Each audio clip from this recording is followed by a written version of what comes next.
നമ്മളെല്ലാവരും ഉപയോഗിക്കുന്ന സോഷ്യൽ മീഡിയകളാണല്ലോ ഫേസ്ബുക്കും അതുപോലെ തന്നെ മെസ്സഞ്ചറും.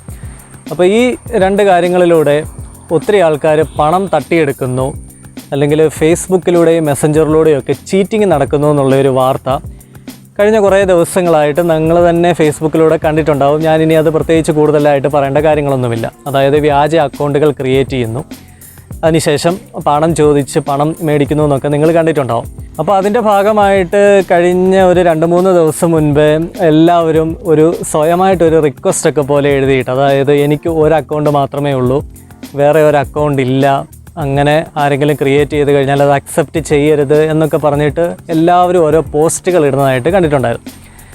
ഇപ്പോൾ അത് കഴിഞ്ഞിട്ട് ഈ കഴിഞ്ഞ ദിവസത്തെ ഇന്നത്തെയൊക്കെ ന്യൂസ് പേപ്പറിനകത്ത് ഈ സമാന സംഭവം എന്ന് പറയാൻ പറ്റത്തില്ല, അതായത് ഫേസ്ബുക്കിൽ മെസ്സഞ്ചറിലൂടെ മെസ്സേജായിട്ട് പണം ചോദിച്ച് പണം തട്ടിയെടുത്തു എന്നുള്ള ഒരു വാർത്തയും കൂടെ കാണാനായിട്ടിടയായി. അപ്പോൾ ഇങ്ങനെയുള്ള സംഭവങ്ങൾ വർദ്ധിച്ചു വരികയാണ്. പിന്നെ ഈ ഒരാൾ മെസ്സേജ് അയക്കുമ്പോൾ അന്നേരമേ ഒരു ഫോൺ കോൾ പോലും ഇല്ലാതെ നമ്മൾ ക്യാഷ് അടയ്ക്കുന്നു അല്ലെങ്കിൽ ക്യാഷ് കൊടുക്കുന്നു എന്ന് പറയുന്നതിനകത്ത് നമ്മുടെ ഒരു ഉത്തരവാദിത്തമില്ലായ്മയും അതിനകത്തുണ്ട്. എന്നാലും അങ്ങനെയുള്ള തട്ടിപ്പുകൾ ഇപ്പം ധാരാളമായിട്ട് നടക്കുന്നുണ്ട്. അപ്പോൾ ഇന്നത്തെ ടോപ്പിക് എന്ന് പറയുന്നത് ഫേസ്ബുക്കുമായിട്ട് റിലേറ്റഡ് ആയിട്ടുള്ള കാര്യമാണ്. അപ്പോൾ നമ്മുടെ ഈ ഒരു യൂട്യൂബ് ഫാമിലിയിലേക്ക് എല്ലാ കൂട്ടുകാർക്കും ആദ്യം തന്നെ സ്വാഗതം. ഈ ഒരു ചാനൽ ഇതുവരെയും സബ്സ്ക്രൈബ് ചെയ്തിട്ടില്ലെങ്കിൽ തീർച്ചയായിട്ടും സബ്സ്ക്രൈബ് ചെയ്ത് സപ്പോർട്ട് ചെയ്യുക. തൊട്ടടുത്ത് കാണുന്ന ബെല്ലൈക്കണും കൂടെ എനേബിൾ ചെയ്ത് അതിലെ ഓൾ എന്ന് പറയുന്ന ഓപ്ഷനും കൂടെ സെലക്ട് ചെയ്യുകയാണെങ്കിൽ ഞാനിതുപോലെ അപ്ലോഡ് ചെയ്യുന്ന യൂസ്ഫുൾ ആയിട്ടുള്ള എല്ലാ വീഡിയോസിൻ്റെയും നോട്ടിഫിക്കേഷൻസ് ഫോണിനുള്ളിൽ ലഭിക്കുന്നതായിരിക്കും. അപ്പോൾ നമുക്ക് നേരെ കാര്യത്തിലേക്ക് കടക്കാം.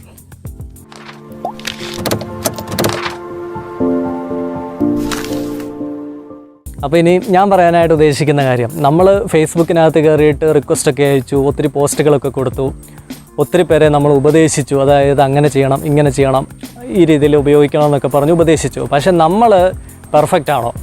നമ്മൾ പെർഫെക്റ്റ് ആയിട്ടാണോ ഈ പറയുന്ന സോഷ്യൽ മീഡിയകളൊക്കെ നമ്മളുടെ ഫോണിൽ ഉപയോഗിക്കുന്നത്? ഈ കാര്യം നമുക്കൊന്ന് ചെക്ക് ചെയ്യാം. ഞാൻ നിങ്ങളിൽ ഒരാളായിട്ട് നിന്നിട്ട് എൻ്റെ ഫോണിൽ, അതായത് നമ്മൾ രാവിലെ എണീക്കുമ്പം മുതൽ ഫോണിനകത്ത് ചെയ്യുന്ന കാര്യങ്ങൾ എങ്ങനെയായിരിക്കും ചെയ്യുന്നതെന്നുള്ളത് നമുക്കൊന്ന് ജസ്റ്റ് ഒന്ന് കാണാം. അപ്പോൾ നിങ്ങൾ ആദ്യം അത് പോയി ഒന്ന് കണ്ടിട്ട് വാ.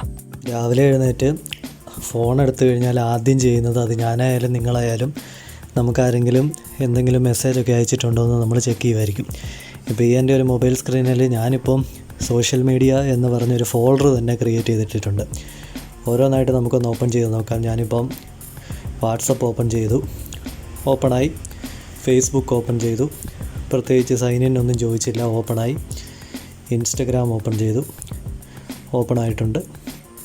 മെസ്സഞ്ചർ ഓപ്പൺ ചെയ്തു, മെസ്സഞ്ചറും ഓട്ടോമാറ്റിക്കായിട്ട് ഓപ്പണായിട്ടുണ്ട്. ഷെയർ ചാറ്റ് ഓപ്പൺ ചെയ്യുന്നു, ഷെയർ ചാറ്റും ഓപ്പണായിട്ട് വന്നിട്ടുണ്ട്. സ്നാപ്പ് ചാറ്റ് ഓപ്പൺ ചെയ്ത് നോക്കുന്നു, സ്നാപ്പ് ചാറ്റും ഓപ്പണായി വന്നിട്ടുണ്ട്.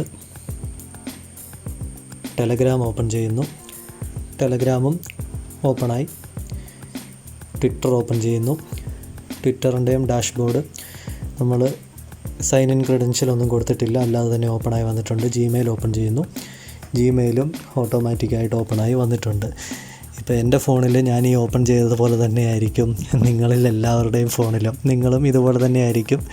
ജസ്റ്റ് സെലക്ട് ചെയ്യുമ്പോഴത്തേക്കിന് പ്രത്യേകിച്ച് യൂസർ നെയിം പാസ്വേഡൊന്നും ചോദിക്കത്തില്ല, ഓട്ടോമാറ്റിക്കായിട്ട് കയറുകയും നമ്മൾ ഉപയോഗിക്കുകയായിരിക്കും സാധാരണ രീതിയിൽ ചെയ്യുന്നത്. ഇപ്പോൾ സംഭവം കണ്ടില്ലേ? അതായത് നമ്മൾ 2 സ്റ്റെപ്പ് വെരിഫിക്കേഷന്, പ്രൊഫൈൽ ലോക്ക്, എല്ലാ കാര്യങ്ങളും നമ്മൾ ചെയ്തൊക്കെ വെച്ചിട്ടുണ്ട്, അതൊക്കെ സത്യമാണ്. പക്ഷേ ഇപ്പോൾ ഈ വീഡിയോ കണ്ടുകൊണ്ടിരിക്കുന്ന ഒരു 90% ആൾക്കാരും ഞാനിപ്പോൾ കാണിച്ചതുപോലെ തന്നെയായിരിക്കും നിങ്ങളും നിങ്ങളുടെ ഫോണിൽ ചെയ്യുന്നുണ്ടാകുക. ഒരിക്കലും നിങ്ങൾ സൈൻ ഔട്ട് ചെയ്യാനായിട്ട് യാതൊരു വഴിയുമില്ല. കാരണം നമ്മൾ അത് യൂസേജ് കഴിയുന്നു, ഫോൺ മാറ്റി വെക്കുന്നു, പിന്നീട് അത് വന്ന് ഉപയോഗിക്കുന്നു. കഴിഞ്ഞ ദിവസം ഒരു സുഹൃത്തിനോട് സംസാരിച്ചപ്പോഴത്തേനും അവൻ പറഞ്ഞത് ചാറ്റ് ചെയ്യുന്ന വഴിക്ക് ഉറങ്ങിപ്പോകുക എന്നാണ് പറഞ്ഞത്. അപ്പോൾ അങ്ങനെയൊക്കെ ഉള്ള ആൾക്കാർക്കാണെങ്കിൽ ഇത് ഒരിക്കലും അത് ചെയ്യാനായിട്ട് സാധിക്കത്തില്ല. അപ്പോൾ നമ്മൾ പെർഫെക്റ്റ് അല്ല, നമ്മൾ ഉപയോഗിക്കുന്ന കാര്യത്തിൽ നമ്മൾ പെർഫെക്റ്റ് അല്ല. പിന്നെ നമ്മൾ എന്തൊക്കെ പ്രഹസനങ്ങൾ നമ്മൾ ആരെയൊക്കെ ഉപദേശിച്ചാലും അല്ലെങ്കിൽ എവിടെ കൊണ്ട് റിക്വസ്റ്റ് ഇട്ടെന്ന് പറഞ്ഞു കഴിഞ്ഞാലും ആദ്യം നമ്മൾ ചെയ്യേണ്ട കാര്യങ്ങൾ നമ്മൾ ചെയ്യണം. അപ്പോൾ ഇനിയുള്ള എല്ലാ ദിവസങ്ങളിലും, പ്രത്യേകിച്ച് ഈ ഒരു കാലഘട്ടം മുതൽ ഇനിയുള്ള എല്ലാ ദിവസങ്ങളിലും നമുക്ക് എങ്ങനെയാണ് നമ്മൾ സോഷ്യൽ മീഡിയകൾ നമുക്ക് മാനേജ് ചെയ്യേണ്ടതെന്നുള്ള കാര്യം കൂടെ നമുക്കൊന്ന് നോക്കാം. ഇനി നിങ്ങൾ അതൊന്ന് കണ്ടിട്ട് വാ. എല്ലാ ദിവസവും വൈകുന്നേരം കിടക്കാൻ പോകുന്നതിന് മുൻപേ നമ്മൾ സോഷ്യൽ മീഡിയകളിൽ നമ്മൾ ഈ രീതിയിൽ പ്രവർത്തിക്കുക. ഇപ്പോൾ വാട്സപ്പ് ആണെന്നുണ്ടെങ്കിൽ വാട്സപ്പിൽ 2 സ്റ്റെപ്പ് വെരിഫിക്കേഷനൊക്കെ ഓൾറെഡി ചെയ്തിടുക. ഫേസ്ബുക്ക് ആണെന്നുണ്ടെങ്കിൽ ഫേസ്ബുക്ക് നമ്മൾ തീർച്ചയായിട്ടും ലോഗൗട്ട് ചെയ്യണം. മേളിൽ കാണുന്ന ഈ ഒരു 3 ഡാഷ് എന്നുള്ള ഓപ്ഷൻ എടുക്കുന്നു. താഴേക്ക് വരുമ്പോൾ ഇവിടെ ലോഗൗട്ട് എന്നുള്ള ഓപ്ഷൻ ഉണ്ട്. ആ ഒരു ഓപ്ഷൻ കൊടുത്തിട്ട് ലോഗൗട്ട് ചെയ്തിടുക. അടുത്തതായിട്ട് ഇൻസ്റ്റഗ്രാം നോക്കാം. ഇൻസ്റ്റഗ്രാം ഓപ്പൺ ചെയ്യുന്നു. റൈറ്റ് സൈഡിൽ ഏറ്റവും താഴെയായിട്ട് പ്രൊഫൈൽ കാണിക്കുന്നുണ്ട്, അത് സെലക്ട് ചെയ്യുക. ഇപ്പോൾ ഏറ്റവും ടോപ്പിലായിട്ട് റൈറ്റ് സൈഡിൽ 3 ഡാഷസ് കാണിക്കുന്നുണ്ട്, അത് സെലക്ട് ചെയ്യുക. സെറ്റിങ്സ് എടുക്കുക. സെറ്റിങ്സിനകത്തുനിന്ന് ഏറ്റവും താഴെ ലോഗൗട്ട് എന്നുള്ള ഓപ്ഷൻ കൊടുക്കുക. ലോഗൗട്ട് എന്നുള്ള കൊടുക്കുക. പിന്നെ വരുന്നത് മെസ്സഞ്ചറാണ്. പക്ഷേ മെസ്സഞ്ചർ ഇവിടെ ആക്റ്റീവായിട്ട് തന്നെ കിടക്കുകയാണ്. നമ്മൾ ഫേസ്ബുക്ക് ലോഗൗട്ട് ആക്കിയിട്ട് കൂടി.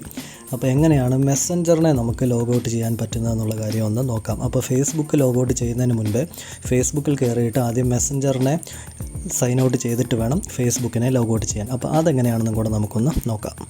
ഫേസ്ബുക്ക് ഞാനിപ്പോൾ ഓപ്പൺ ചെയ്തിട്ടുണ്ട്. മേളിൽ കാണുന്ന 3 ഡാഷസ് സെലക്ട് ചെയ്യാം. സെറ്റിങ്സ് ആൻഡ് പ്രൈവസി എന്നുള്ള ഓപ്ഷനിൽ വരുന്നു. ഇതിനകത്ത് സെറ്റിങ്സ് എന്നുള്ള ഓപ്ഷൻ എടുക്കുക. ഇതിൽ സെക്യൂരിറ്റി ആൻഡ് ലോഗിൻ എന്നുള്ള ഓപ്ഷൻ എടുക്കുക. ഇതിൽ where you are logged in എന്ന് പറയുന്ന ഒരു ഓപ്ഷൻ ഇവിടെ കാണിക്കുന്നുണ്ട്. ആ ഒരു സി ഓൾ എന്നുള്ള ഓപ്ഷൻ സെലക്ട് ചെയ്യുന്നു. അതിനുശേഷം നമ്മൾ താഴെ ലോഗൗട്ട് ഓൾ സെഷൻസ് എന്നുള്ള ഓപ്ഷൻ കൊടുക്കുക. ഇതാണ് നമുക്ക് ചെയ്യാൻ പറ്റിയ ഏറ്റവും സെക്യൂർ ആയിട്ടുള്ള മെത്തേഡ്, ലോഗൗട്ട് കൊടുക്കുക. അപ്പോൾ ഏതെങ്കിലും മെഷീൻസിൽ നിന്നൊക്കെ ലോഗിൻ ചെയ്തിട്ടുണ്ടെങ്കിൽ അതെല്ലാം ഇപ്പം ലോഗൗട്ടായിട്ട് പൊക്കോളും. ഇത്രയും ചെയ്തതിന് ശേഷം നമ്മൾ മുൻപ് ചെയ്തതുപോലെ തന്നെ താഴെ വന്ന് ലോഗൗട്ട് കൊടുക്കുക. അപ്പോൾ നമ്മുടെ ഫോണിനകത്തു നിന്നും ആ ഒരു ഫേസ്ബുക്ക് ലോഗൗട്ട് ആവും. ഇനി മെസ്സഞ്ചർ നമുക്കൊന്ന് ഓപ്പൺ ചെയ്ത് നോക്കാം. കണ്ടോ, അപ്പം ഓട്ടോമാറ്റിക്കായിട്ട് സെഷൻ എക്സ്പയർഡ് ആണ്, പ്ലീസ് ലോഗിൻ എന്ന് പറയുന്ന ഓപ്ഷനാണ് വന്നത്. അപ്പോൾ നമ്മൾ ലോഗിൻ കൊടുക്കുമ്പോഴത്തേക്കിനും ഓട്ടോമാറ്റിക്കായിട്ട് ലോഗിൻ ചെയ്യാനായിട്ടുള്ള ആ ഒരു പേജിലേക്കായിരിക്കും പോകുന്നത്. അടുത്തതായിട്ട് ഷെയർ ചാറ്റാണ്. ഷെയർ ചാറ്റിൽ ഒരുപക്ഷെ ഞാൻ ക്ലിക്ക് ചെയ്യുമ്പോഴത്തേക്കിനും നിങ്ങൾക്ക് സ്ക്രീനെ കാണാനായിട്ട് പറ്റത്തില്ലായിരിക്കും. കാരണം ഷെയർ ചാറ്റ് സുരക്ഷയുടെ ഭാഗമായിട്ട് സ്ക്രീൻ റെക്കോർഡ് ചെയ്യാനായിട്ട് അലോ ചെയ്യാറില്ല. ഞാനിപ്പോൾ അത് സെലക്ട് ചെയ്യുകയാണ്. ഷെയർ ചാറ്റ് സെലക്ട് ചെയ്യുമ്പോഴേക്കും നിങ്ങൾക്ക് താഴെയായിട്ട് പ്രൊഫൈൽ എന്നുള്ള റൈറ്റ് സൈഡിലെ ഏറ്റവും താഴെയായിട്ട് ഓപ്ഷൻ വരും. അത് സെലക്ട് ചെയ്യുമ്പം അടുത്തൊരു പേജിൽ വന്നിട്ട് അതിൻ്റെ ഏറ്റവും ടോപ്പിലായിട്ട് റൈറ്റ് സൈഡിൽ ഒരു ഗിയർ ഐക്കൺ വരും, സെറ്റിങ്സിൻ്റെ ഒരു ഓപ്ഷൻ. അത് സെലക്ട് ചെയ്യുക. അത് സെലക്ട് ചെയ്യുമ്പോൾ കുറേ ഓപ്ഷൻസ് വരും. അതിൻ്റെ താഴെ ഏറ്റവും സൈൻ ഔട്ട് എന്ന് പറഞ്ഞൊരു ഓപ്ഷൻ ഉണ്ട്, സൈൻ ഔട്ട് ചെയ്യുക. അടുത്തത് സ്നാപ്ചാറ്റ് എങ്ങനെയാണ് സൈൻ ഔട്ട് ചെയ്യുന്നത് നോക്കാം. ഓപ്പൺ ചെയ്യുന്നു. ഓപ്പൺ ചെയ്യുമ്പോൾ ഇതുപോലെ റൈറ്റ് സൈഡിൽ മുകളിലായിട്ട് സെറ്റിങ്സിൻ്റെ ഒരു ഐക്കൺ ഉണ്ട്, അത് സെലക്ട് ചെയ്യുക. അതിൻ്റെ ഏറ്റവും താഴെയായിട്ട് ലോഗൗട്ട് എന്നൊരു ഓപ്ഷൻ ഉണ്ട്, ആ ഒരു ഓപ്ഷൻ കൊടുക്കുക. ലോഗൗട്ട് കൊടുക്കുക. അടുത്തതായിട്ട് ടെലഗ്രാമാണ്. ടെലഗ്രാം ഓപ്പൺ ചെയ്യാം. ലെഫ്റ്റ് സൈഡിൽ കാണുന്ന 3 ഡാഷസ് കൊടുക്കുക. ഇതിനകത്ത് സെറ്റിങ്സ് എന്നുള്ള ഓപ്ഷൻ എടുക്കുക. ഈ ഒരു ഓപ്ഷൻ എടുക്കുമ്പോൾ റൈറ്റ് സൈഡിൽ കാണുന്ന 3 ഡോട്ട്സ് സെലക്ട് ചെയ്യുക. ഇതിനകത്ത് ലോഗൗട്ട് എന്നുള്ള ഓപ്ഷൻ കൊടുക്കുക. അപ്പോൾ ടെലഗ്രാം അവിടെ ലോഗൗട്ട് ആവുന്നതാണ്. അടുത്തത് ട്വിറ്ററാണ്. ട്വിറ്റർ സെലക്ട് ചെയ്യുന്നു. ലെഫ്റ്റ് സൈഡിൽ കാണുന്ന 3 ഡാഷസ് സെലക്ട് ചെയ്യുന്നു. അതിനുള്ളിൽ സെറ്റിങ്സ് ആൻഡ് പ്രൈവസി എന്നുള്ള ഓപ്ഷൻ എടുക്കുമ്പോഴേക്കും അതിനകത്ത് അക്കൗണ്ട് എന്നൊരു ഓപ്ഷൻ ഉണ്ട്. ആ ഒരു ഓപ്ഷൻ എടുത്തു കഴിയുമ്പോഴേക്കും ഏറ്റവും താഴെയായിട്ട് ആപ്സ് ആൻഡ് സെഷൻസ് എന്ന് പറയുന്ന ഒരു ഓപ്ഷൻ കിട്ടും. ആ ഒരു ഓപ്ഷൻ സെലക്ട് ചെയ്യാം. അത് സെലക്ട് ചെയ്യുമ്പോൾ ഇവിടെ ലോഗൗട്ട് ഓൾ അതർ സെഷൻസ് എന്ന് പറയുന്ന ആ ഒരു ഓപ്ഷൻ വരും. അതിനെ ലോഗൗട്ട് ചെയ്യാം. ഇങ്ങനെയൊക്കെ ചെയ്തിട്ടും നമ്മൾ തിരിച്ച് വീണ്ടും ലോഗിൻ ചെയ്യുമ്പോഴേക്കും മിക്കവാറും പാസ്വേഡ് ചോദിക്കാതെ തന്നെ കയറും. അതിൻ്റെ കാരണം നമ്മൾ യൂസർ നെയിം പാസ്വേഡും ഒക്കെ ഓൾറെഡി സേവ് ചെയ്തിട്ടിരിക്കുകയാണ്. അപ്പോൾ അതിനെ കൂടി ഒഴിവാക്കാനായിട്ട് നിങ്ങളുടെ ബ്രൗസ് ഹിസ്റ്ററി നിങ്ങൾ ക്ലിയർ ചെയ്ത് കളയുക. അത് ക്ലിയർ ചെയ്ത് കഴിയുമ്പോൾ പിന്നെ ഓരോ പ്രാവശ്യം നമ്മൾ യൂസർ നെയിമും പാസ്വേഡും കൊടുത്തെങ്കിലേ അതിനുള്ളിൽ ലോഗിൻ ചെയ്യാൻ പറ്റത്തുള്ളൂ. അതാണ് ഏറ്റവും സെക്യൂർ ആയിട്ടുള്ള മെത്തേഡ്. ഇപ്പോൾ നമ്മളെല്ലാം പെർഫെക്റ്റ് ആയിട്ട് ലോഗൗട്ട് ചെയ്തു. പിന്നീട് ഒരു കാര്യം ശ്രദ്ധിച്ച് കാണും, ലോഗൗട്ട് ചെയ്തിട്ട് ലോഗിൻ ചെയ്ത് കഴിഞ്ഞപ്പോഴത്തേന് അവിടെ പാസ്വേഡൊന്നും ചോദിച്ചില്ല. എന്നാന്ന് ചോദിച്ചാൽ ഓൾറെഡി എല്ലാ വിവരങ്ങളും നമ്മൾ സേവ് ചെയ്തിട്ടിരിക്കുകയാണ്. നമുക്ക് ഓർത്ത് വെക്കാൻ ടൈപ്പ് ചെയ്യാനായിട്ടുള്ള മടിക്ക് നമ്മൾ അങ്ങനെയൊക്കെ കാണിക്കുന്നതാണ്. അപ്പോൾ അങ്ങനെ ലോഗൗട്ട് ചെയ്തിട്ടിട്ടും പ്രത്യേകിച്ച് കാര്യമൊന്നുമില്ല. അപ്പോൾ എന്ത് ചെയ്യാം, നമ്മൾ ആ ഒരു സെറ്റിങ്സോടെ മാറ്റി കൊടുക്കുക. അതായത് നമ്മളുടെ ക്രെഡൻഷ്യൽ സേവ് ആകുന്ന ആ ഒരു സെറ്റിങ്സോടെ മാറ്റി കൊടുക്കുക. എല്ലാ ടൈമും ലോഗിൻ ചെയ്യുമ്പോഴത്തേക്കിന് പാസ്വേഡ് ടൈപ്പ് ചെയ്യാൻ പറ്റുന്ന രീതിയിലേക്ക് നമ്മൾ ഹിസ്റ്ററിയൊക്കെ ക്ലിയർ ചെയ്ത് അതുപോലെ ആക്കിയിടുക. ഇനി അടുത്ത ഒരു കാര്യം, നമ്മൾ ഉപയോഗിക്കുന്ന ഫേസ്ബുക്ക്, ഇൻസ്റ്റഗ്രാം, ഇപ്പോൾ വാട്സപ്പ് പോലും നമ്മളുടെ ഇമെയിൽ ID ആയിട്ട് കണക്ട് ചെയ്തിട്ടിട്ടുണ്ട്. സെക്യൂരിറ്റിയുടെ ഭാഗമായിട്ട് പല കാര്യങ്ങൾ ചെയ്യാനായിട്ട് കണക്ട് ചെയ്തിട്ടിട്ടുണ്ട്. അപ്പോൾ ഈ ഇമെയിൽ അക്കൗണ്ട് സാധാരണ കൂടുതൽ ആൾക്കാർ ഉപയോഗിക്കുന്ന ജിമെയിലാണ്. അപ്പോൾ ഈ ഒരു ജിമെയിൽ നമ്മളുടെ ഫോണിനുള്ളിൽ ലോഗിൻ ചെയ്തിട്ട് ഇതെങ്ങനെയാണ് ലോഗൗട്ട് ചെയ്യുന്നതെന്ന് ഭൂരിഭാഗം ആൾക്കാർക്കും ഇപ്പോഴും അറിയാൻ മേലാത്ത ഒരു കാര്യമാണ്. അതിൻ്റെ കാരണമെന്ന് പറഞ്ഞു കഴിഞ്ഞാൽ ഈ പറയുന്ന ഫേസ്ബുക്കും ഇൻസ്റ്റഗ്രാമും ഒക്കെ ലോഗൗട്ട് ചെയ്യുന്നത് പോലെ ഒരു ഡയറക്റ്റ് ഓപ്ഷൻ അല്ല നമുക്ക് ഇമെയിൽ ലോഗൗട്ട് ചെയ്യാനായിട്ട് ഉള്ളത്. അപ്പോൾ അത് മിക്ക ആൾക്കാർക്കും അറിയത്തില്ല എന്നുള്ളതും ഒരു കാര്യമാണ്. അപ്പോൾ ഇതെല്ലാം തമ്മിൽ ഇൻ്റർകണക്ട് ചെയ്ത് കിടക്കുക ആയതുകൊണ്ട് നമ്മൾ എല്ലാത്തിലും നമ്മൾ ശ്രദ്ധിക്കണം. ഇപ്പം ഒരു കോമ്പൗണ്ട് എടുത്തു കഴിഞ്ഞാൽ ആ ഒരു കോമ്പൗണ്ടിന് ഇപ്പോൾ ഒരു 4 ഗേറ്റ് ഉണ്ടെന്ന് നിങ്ങൾ വിചാരിച്ചു. ഇപ്പോൾ അതിനകത്ത് 3 എണ്ണം നമ്മൾ ക്ലോസ് ചെയ്തിട്ടിട്ട് ഒരെണ്ണം ഓപ്പൺ ചെയ്തിട്ട് കഴിഞ്ഞാൽ എന്തെങ്കിലും പ്രയോജനമുണ്ടോ? അതായത് ആ ഒരു ഗേറ്റിനകത്തൂടെ കടന്നു പോവുകയും കടന്നു വരികയും എല്ലാം നമുക്ക് ചെയ്യാനായിട്ട് സാധിക്കും എന്ന് പറഞ്ഞതുപോലെയേ ഉള്ളൂ. ഒരു സെക്യൂരിറ്റി നമ്മൾ പ്രൊവൈഡ് ചെയ്യുകയാണെങ്കിൽ അതുമായിട്ട് ബന്ധപ്പെട്ട് കിടക്കുന്ന എല്ലാ കാര്യങ്ങൾക്കും നമ്മൾ സെക്യൂരിറ്റി കൊടുക്കണം. അപ്പോൾ ഈ ഒരു ഇമെയിലിനെ നമ്മളൊന്ന് ലോഗൗട്ട് ചെയ്തിട്ട് അത് കറക്റ്റായിട്ട് ഉപയോഗിക്കുകയാണെങ്കിൽ തന്നെ മിക്കവാറും പ്രശ്നങ്ങളൊക്കെ അവിടെ സോൾവ് ആവും. അപ്പോൾ നമ്മൾ ഉപയോഗിക്കുന്ന ഈ ഒരു ഇമെയിൽ ജിമെയിൽ അക്കൗണ്ട് എങ്ങനെയാണ് സൈൻ ഔട്ട് ചെയ്യുന്നതെന്നും കൂടെയുള്ള കാര്യം നിങ്ങളൊന്ന് കണ്ടിട്ട് വാ. ജിമെയിൽ ഓപ്പൺ ചെയ്യുക. 2 രീതിയിൽ നമുക്ക് ഓപ്ഷനിലേക്ക് പോകാൻ പറ്റും. ആദ്യം ആ പ്രൊഫൈൽ പിക്ചർ കാണുന്നിടത്ത് സെലക്ട് ചെയ്ത് കഴിഞ്ഞാൽ ഇവിടെ manage accounts on this device എന്ന് പറഞ്ഞൊരു ഓപ്ഷനുണ്ട്. ഇനി അതല്ല എന്നുണ്ടെങ്കിൽ ലെഫ്റ്റ് സൈഡിലെ ആ ഒരു 3 ലൈനയിൽ സെലക്ട് ചെയ്തിട്ട് താഴെ സെറ്റിങ്സ് എടുക്കുക. സെറ്റിങ്സിനുള്ളിൽ ഈ റൈറ്റ് സൈഡിൽ കാണുന്ന 3 ഡോട്ട് അത് സെലക്ട് ചെയ്യുമ്പോൾ മാനേജ് അക്കൗണ്ട്സ് എന്ന് പറഞ്ഞ ഓപ്ഷനുണ്ട്. രണ്ടും സെയിം ഓപ്ഷനിലേക്കാണ് പോകുന്നത്. ഇനി ഇതിനുള്ളിലാണ് സംശയം വരുന്നത്. ഇവിടെ നമ്മൾ താഴേക്ക് പോകുമ്പോഴത്തേന് അക്കൗണ്ട്സ് എന്നും ഗൂഗിൾ എന്നും പറഞ്ഞ് 2 ഓപ്ഷനുണ്ട്. ഇതിനകത്ത് നമ്മൾ ഈ അക്കൗണ്ട്സ് എന്നുള്ള ഓപ്ഷൻ വേണം എടുക്കാനായിട്ട്. ഇതിനകത്ത് ഗൂഗിൾ എന്നുള്ള ഓപ്ഷൻ എടുക്കുക. അപ്പോൾ ഇവിടെ ഈ ഒരു ഇമെയിൽ അഡ്രസ്സ് ഇവിടെ കാണിക്കുന്നുണ്ട്. ഇവിടുന്ന് വേണം റിമൂവ് ചെയ്യാനായിട്ട്. റിമൂവ് ചെയ്ത് കളഞ്ഞാൽ ഓക്കെയും കൂടെ കൊടുക്കുക. അപ്പോൾ ഒരു ജിമെയിൽ നമ്മളുടെ ഫോണിനുള്ളിൽ നിന്നും ലോഗൗട്ട് ആയിട്ടുണ്ട്.